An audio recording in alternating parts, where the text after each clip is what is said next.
ప్రియులారా, దేవుని రాజ్యంలోనికి వెళ్ళాలంటే మంచి పనులు చేస్తే ఎవరు పోరు, మంచిగా జీవిస్తే ఎవరు పోరు.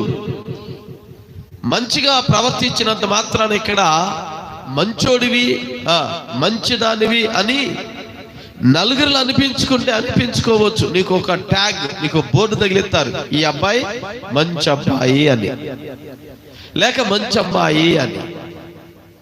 లేకపోతే కొంతమంది దాన ధర్మాలు చేస్తే పరలోక రాజ్యం లేక దేవుని రాజ్యానికి వెళ్ళొచ్చు అని అనుకుంటారు. లేకపోతే పేదలకి భోజనాలు పెడితే పరలోక రాజ్యానికి వెళ్ళొచ్చు అంటారు.